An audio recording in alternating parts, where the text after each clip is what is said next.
ബഹുമാനപ്പെട്ട അംഗം ഇത് പറഞ്ഞപ്പോൾ അദ്ദേഹം സൂചിപ്പിച്ചത് കഴിഞ്ഞ ഗവൺമെന്റിന്റെ കാലത്ത് ഒരുപാട് പ്രാവശ്യം നികുതി വർധനവുണ്ടായപ്പോൾ ഇത് കുറയ്ക്കണം. ഇതിനകത്ത് ഒരു ഭാഗം നിയമസഭയുടെ റെക്കോർഡുണ്ട്. ഒരു ഭാഗം നികുതി മുഴുവൻ ഒഴിവാക്കണമെന്നല്ല പറഞ്ഞത്. ഒരു ഗവൺമെന്റിന് ഒഴിവാക്കാൻ പറ്റില്ല. കൂടിയ നികുതിക്ക് സംസ്ഥാനത്തിന് അധികമായി കിട്ടിയ വരുമാനത്തിലെ ഒരു ഭാഗം ഇതുകൊണ്ട് ഏറ്റവും ദുരിതം അനുഭവിക്കുന്ന ആളുകൾക്ക്, ഓട്ടോറിക്ഷ ഡ്രൈവർമാർക്ക്, ടാക്സി ഡ്രൈവർമാർക്ക്, അവർക്ക് ഏതെങ്കിലും കാര്യത്തിൽ ഇളവ് വരുത്താൻ കഴിയുമോ എന്ന് ഗവൺമെന്റ് പരിശോധിക്കണം എന്നാണ് പറഞ്ഞത്. ഞങ്ങളത് പറയാൻ കാരണം അതിനു മുൻപ് അധികാരത്തിലിരുന്ന ഉമ്മൻചാണ്ടി സർക്കാർ പെട്രോളിന് 4 തവണയും ഡീസലിന് 2 തവണയും അധിക നികുതി വരുമാനം ഉപേക്ഷിച്ചിട്ടുണ്ട്. ഇതിലൂടെ പെട്രോളിൽ നിന്നും 375.75 കോടി രൂപയും ഡീസലിൽ നിന്നും 243.42 കോടി രൂപയും അന്നത്തെ സർക്കാർ 2011 മുതൽ 2016 വരെയുള്ള സർക്കാർ വേണ്ടെന്ന് വെച്ചു. അതായത് മൊത്തം 619 കോടി രൂപ വേണ്ടെന്ന് വെച്ചു. ആ പശ്ചാത്തലത്തിലാണ് പിന്നീട് വന്ന ഗവൺമെന്റിന്റെ കാലത്ത് 2016 മുതൽ 2025 ജനുവരി 31 വരെ ഈ ഡീസൽ പെട്രോളിന്റെ വില വർധനവിന്റെ ഭാഗമായി, അതായത് ഡീസൽ ഇനത്തിൽ 1617 കോടി രൂപയും പെട്രോൾ ഇനത്തിൽ 1466 കോടി രൂപയും ഉൾപ്പെടെ കഴിഞ്ഞ സർക്കാരിന് 3100 കോടി രൂപയുടെ അധിക വരുമാനം ഉണ്ടായിട്ടുണ്ട്. 1 രൂപ കുറച്ചിട്ടില്ല. 1 രൂപ കുറച്ചിട്ടില്ല. ഞാനിത് അധിക നികുതി വരുമാനം ഉണ്ടായപ്പോൾ അതിൽ നിന്നൊരു തുക, ഒരു പെർസെന്റേജ്, എന്റെ ചെറിയൊരു പെർസെന്റേജ് എടുത്തിട്ട് ടാക്സി ഡ്രൈവർമാരെയും അതുപോലെ ഓട്ടോറിക്ഷ ഡ്രൈവർമാരെ സഹായിക്കണം എന്ന് പറഞ്ഞു. അന്ന് ധനകാര്യമന്ത്രിയായിരുന്ന ശ്രീ തോമസ് ഐസക് പറഞ്ഞ മറുപടി സഭാരേഖകളിലുണ്ട്. അത്തരം മണ്ടത്തരങ്ങൾ ഞങ്ങൾ കാണിക്കില്ല എന്ന് പറഞ്ഞു. നികുതി കുറയ്ക്കുന്ന ഇവിടെ ഈ റെക്കോർഡിലുണ്ട്. റെക്കോർഡിൽ എനിക്ക് എന്റെ മനസ്സിലുണ്ട്. നികുതി കുറയ്ക്കുന്ന മണ്ടത്തരങ്ങൾ ഇടത് സർക്കാർ കാണിക്കില്ല എന്ന് ഇടത് സർക്കാരിന്റെ മുൻ ധനകാര്യമന്ത്രി ഈ സഭയിൽ വന്ന് സംസാരിച്ചാണ്. അപ്പൊ എന്നോട് മണ്ടത്തരം ചെയ്യാൻ വേണ്ടിയിട്ടാണോ മുൻ ധനകാര്യമന്ത്രി എന്നെ ഇപ്പൊ ഉപദേശിച്ചത്? അതാണ് ചോദ്യം. അതാണ് എന്റെ ചോദ്യം. പിന്നീട് ഇവിടെ പറഞ്ഞു നിത്യോപയോഗ സാധനങ്ങളുടെ വില വർദ്ധിച്ചിട്ടുണ്ട്.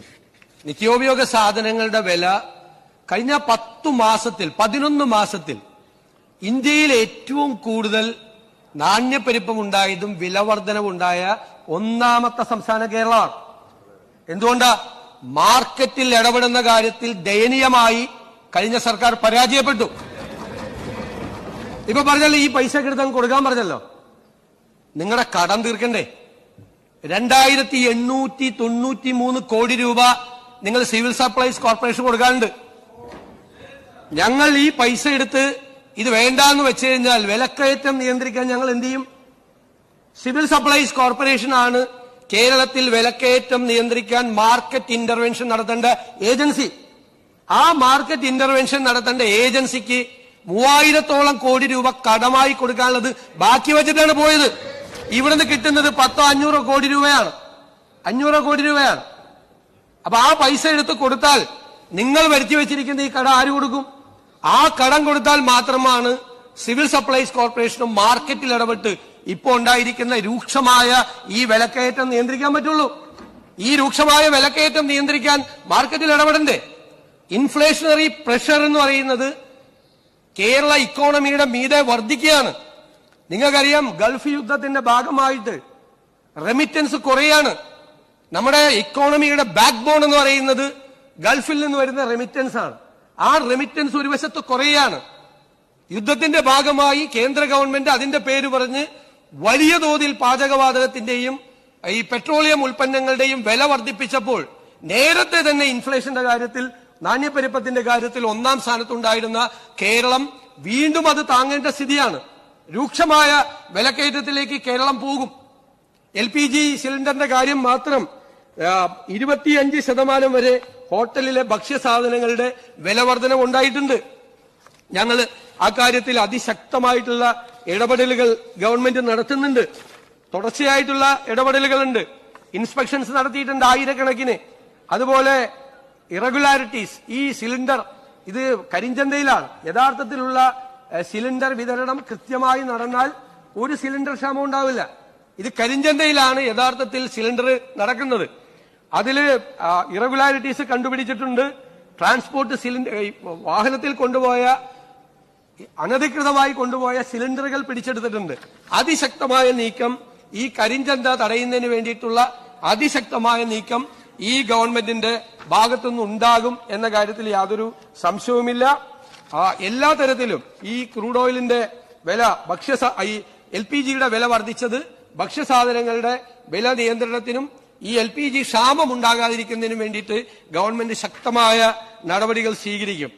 ഇനി പെട്രോൾ ഡീസൽ വില വർധന ഏറ്റവും കൂടി നിന്ന സമയത്താണ് സോഷ്യൽ സെക്യൂരിറ്റി പെൻഷന്റെ പേരിൽ അങ്ങ് ധനകാര്യമന്ത്രിയായിരുന്നപ്പോ ഇന്ധന സെസ് 2 രൂപയ്ക്ക് വർദ്ധിപ്പിച്ചു.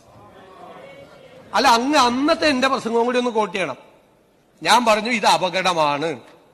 ഈ 2 രൂപ ഇപ്പോൾ വില കൂടി നിൽക്കുമ്പോൾ വർദ്ധിച്ചാൽ, കാരണം കേരളം, നമ്മളെല്ലാവരും അറിഞ്ഞിരിക്കേണ്ട കാര്യം, കേരളം ഒരു കൺസ്യൂമർ സ്റ്റേറ്റ് ആണ്. ഉൽപ്പന്നങ്ങൾ കേരളത്തിലേക്ക് അന്യ സംസ്ഥാനങ്ങളിൽ നിന്ന് ഏറ്റവും ലോങ് ഡിസ്റ്റൻസ് ട്രാവൽ ചെയ്ത് വരുന്ന ട്രക്കുകളിലാണ് വരുന്നത്. ഡീസലാണ്, പെട്രോളിനെക്കാളും കൂടുതൽ കൺസംഷൻ നടക്കുന്നത് ഡീസലാണ്. ഡീസൽ കൺസംഷനാണ്. ആ ഡീസൽ കൺസംഷൻ മാഹിയിൽ വരുമ്പോ വേറെ വില, തമിഴ്നാട് അതിർത്തിയിൽ വരുമ്പോ വേറെ വില, കർണാടക അതിർത്തിയിൽ വരുമ്പോ വേറെ വില. വലിയ വില വ്യത്യാസം കേരളത്തിൽ ഉണ്ടാകുമ്പോൾ എന്ത് ചെയ്യും? ഈ ട്രക്കുകൾ അവർ ഫുൾ ലോഡ് സംസ്ഥാന അതിർത്തിയിൽ നിന്ന് ഫില്ല് ചെയ്തിട്ട് വരും, ഫുൾ ലോഡ്.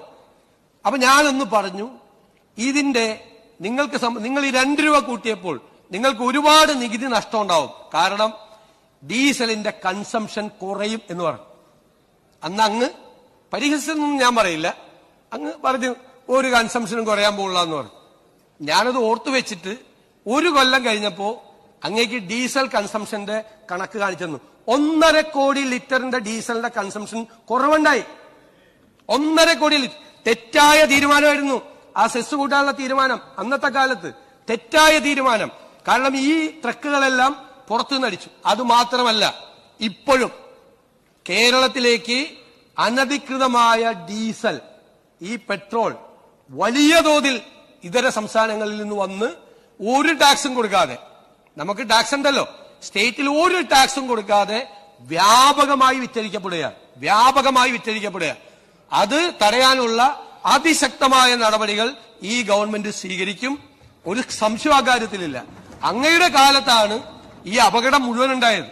ഈ അപകടം മുഴുവൻ 1.5 കോടി ലിറ്ററിന്റെ ഡീസലിന്റെ കൺസംഷൻ കുറയുകയും വ്യാപകമായ നികുതി നഷ്ടം ഈ മേഖലയിൽ ഉണ്ടാകുകയും ചെയ്തത് ശക്തമായ നടപടികൾ ഗവൺമെന്റിന്റെ ഭാഗത്ത് നിന്ന് സ്വീകരിക്കാത്തതുകൊണ്ടാണ്. അത് ഞങ്ങൾ മനസ്സിലാക്കി, ആ കഴിഞ്ഞ സർക്കാരിന്റെ കാലത്തുള്ള കുറവുകൾ മനസ്സിലാക്കി ഞങ്ങൾ അതിശക്തമായ നടപടികൾ സ്വീകരിക്കും. ഒരു സംശയവും അക്കാര്യത്തിലില്ല. അതുകൊണ്ട് ഇപ്പോഴുള്ള കാര്യങ്ങൾ, ഈ കാര്യങ്ങളെല്ലാം പരിശോധിക്കണം. വിലവർദ്ധനവ് തടയുന്നതിന് വേണ്ടിയിട്ടുള്ള നടപടികളാണ് സ്വീകരിക്കാൻ ഫസ്റ്റ് പ്രയോറിറ്റി. ഗവൺമെന്റിന്റെ പ്രയോറിറ്റി അതാണ്. വിലവർദ്ധനവ് തടയാൻ, ഈ നാണ്യപ്പെരുപ്പം കുറച്ച് വിലവർദ്ധനവ് തടയാനുള്ള നടപടികൾ സ്വീകരിക്കുക എന്നതാണ് സർക്കാരിന്റെ ഫസ്റ്റ് പ്രയോറിറ്റി. പിന്നെ അങ്ങ് ഫിനാൻസ് കമ്മീഷന്റെ 15ാമത് ഫിനാൻസ് കമ്മീഷൻ 16ാമത് ഫിനാൻസ് കമ്മീഷനായ മാറിയ കാര്യവും ഞങ്ങൾക്ക് 1.92 കിട്ടിയെന്ന് പറഞ്ഞു. അതിനൊന്നും ഞാനിപ്പോ മറുപടി പറയുന്നില്ല. ഈ സംസ്ഥാനത്തെ തന്നെ വിസ്മയിപ്പിക്കുന്ന ഒരു ധവളപത്രം സംസ്ഥാനത്തിന്റെ സമ്പദ് വ്യവസ്ഥയെക്കുറിച്ച് വരുന്നുണ്ട്. മനസ്സിലായോ? വരുന്നുണ്ട്. ഇതിനൊക്കെയുള്ള മറുപടി അതിൻ്റെ അകത്തുണ്ട്. അപ്പൊ പറഞ്ഞതിനൊക്കെയുള്ള മറുപടി, കൃത്യമായ മറുപടി അതിന്റെ അകത്തുനിന്നുണ്ട്. അന്ന് കേന്ദ്രത്തിൽ നിന്ന് എന്ത് കിട്ടി, ഇന്ന് കേന്ദ്രത്തിൽ നിന്ന് എന്ത് കിട്ടുന്നില്ല എന്നൊക്കെയുള്ള കാര്യം ഞാനത് വൈറ്റ് പേപ്പറിൽ സഭയുടെ മുമ്പിൽ വെക്കേണ്ട ഒരു സുപ്രധാനമായ രേഖയാണ്. ആ വൈറ്റ് പേപ്പറിലുള്ള കാര്യങ്ങൾ എനിക്ക് പറയാനുള്ള പരിമിതികളുണ്ട്. അത് അനൌചിത്യവുമാണ്, ഒരു ഇംപ്രോപ്രൈറ്റി അതിന്റെ അകത്തുണ്ട്, അത് നേരത്തെ പറഞ്ഞാൽ.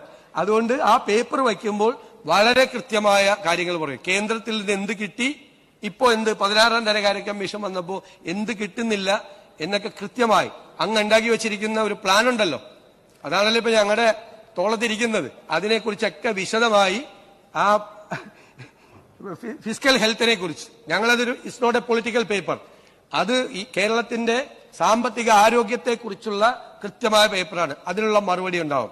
അതുകൊണ്ട് ഈ കാര്യം സഭാ നടപടികൾ നിർത്തിവെച്ച് ചർച്ച ചെയ്യേണ്ട ഒരു കാര്യവുമില്ല എന്ന് ഞാൻ ബഹുമാനപൂർവ്വം അങ്ങേ അറിയിക്കുന്നു.